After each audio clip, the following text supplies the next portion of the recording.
आपको ये आर्टिकल जरूर याद होगा जिसमें बांग्लादेश ने भारत को धमकी देते हुए ये कहा था कि भारत ने जल्द शेख हसीना को हमारे हवाले नहीं की तो हम शेख हसीना को भारत की आंखों के सामने से उठा कर ले जाएंगे और भारत सिर्फ मुंह ताकता रह जाएगा।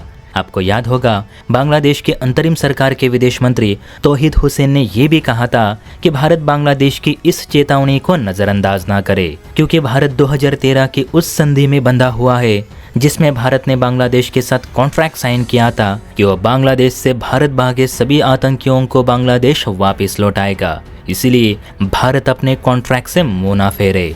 अब ये तो तय नहीं हुआ कि शेख हसीना आतंकी है या नहीं। हाँ, उन पर मुकदमे तो जरूर चल रहे, लेकिन भारत सरकार हसीना को अभी तक एक आतंकी के तौर पर नहीं देख रही। यही कारण है कि हुसैन की इस धमकी का जवाब भारत ने भी उसी हिसाब से दिया जैसे कि पाकिस्तान को दिया जाता है।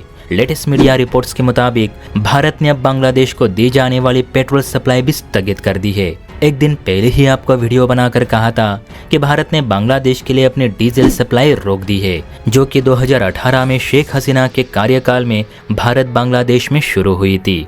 डीजल सप्लाई भले ही बंद की गई थी, लेकिन पेट्रोल बांग्लादेश को मिल रहा था क्योंकि ट्रांसपोर्ट रुका ना रहे, लेकिन अब वो भी स्थगित कर दिया गया है। आपको बता दूं कि वाहनों से लेकर उनमें डलने वाला पेट्रोल डीजल भारत ही बांग्लादेश को मुहैया करता है। सिर्फ बांग्लादेश को नहीं तो नेपाल, श्रीलंका, भूटान, म्यांमार और मालदीव ये सब भारत के रहम पर ही जी रहे, क्योंकि खाड़ी के देशों से अपने यहाँ तक क्रूड ऑयल लाके उसे रिफाइन करने के लिए भी इन पड़ोसी देशों के पास पैसे नहीं। वो तो शुक्र है कि भारत अपना पड़ोसी धर्म निभा रहा है, नहीं तो भिखारियों से भी बदतर हालात होते इन देशों के। लेकिन इनके तेवर इतने हैं कि पूछिए मत, जहां खाएंगे वहां छेद करेंगे।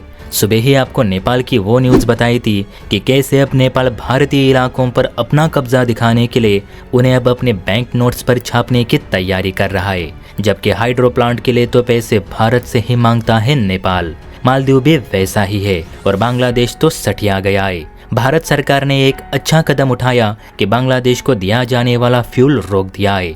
जरा इन्हें भी समझ आना चाहिए कि ये सभी देश हर चीज के लिए भारत पे निर्भर है, ना कि भारत इन पर। हो सकता है कि भारत के इस कदम से मोहम्मद यूनुस की सरकार भारत पे भड़ास निकाले, लेकिन भारत ने जो कुछ भी किया वो एकदम सही किया, ऐसा मुझे लगता है।